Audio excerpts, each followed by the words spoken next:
With programming, unless you're very specific about something, you can't assume that your game knows what you mean to do.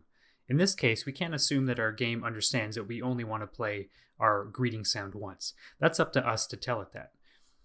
How do we do this? Well, we already know how to do this. We've created variables for things before, and we've used those to control other actions. And 9 times out of 10, if you need to control something, you're probably just going to use a variable to do this.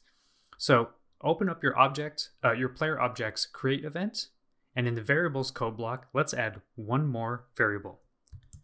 We'll call it has greeted, and we'll set it to false. Again, we're just making these names up in a way that makes sense to us. Now let's go back to the object player or the player object's step event. And where we have a play greeting sound, we're going to add a check to make sure this only happens in a certain case. So I'm going to make a new line and type if has greeted equals false. Put an open curly brace, and I'm just going to indent that line a bit so it's easier to read.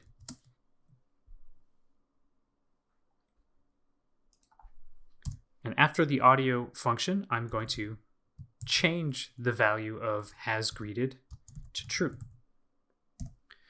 So if we are colliding with an NPC, if we see an NPC in front of us, which is true right here, if has greeted equals false, which by default, as we've stated in the create event, will be true, play the greeting sound, and then set has greeted to true, which means this should no longer work. That will only play once then. However, we also need to consider that we're going to want to be able to walk away from an NPC, walk back to it, and have the player say hello again. So we need to reset this variable. So down here where it says if not nearby NPC, let's change this comment and we'll change it to reset greeting. And we're going to add some quick code here.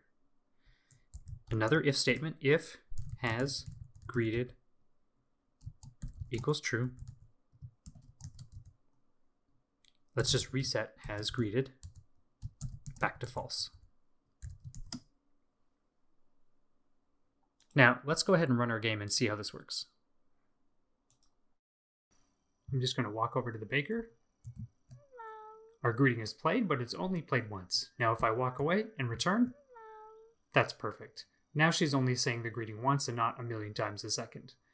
It may seem that it's not much of a difference since the greeting is so short, but this change will still help the soundscape feel much more natural. Now, when you're done, you can go ahead and close the game window and return to GameMaker Studio 2.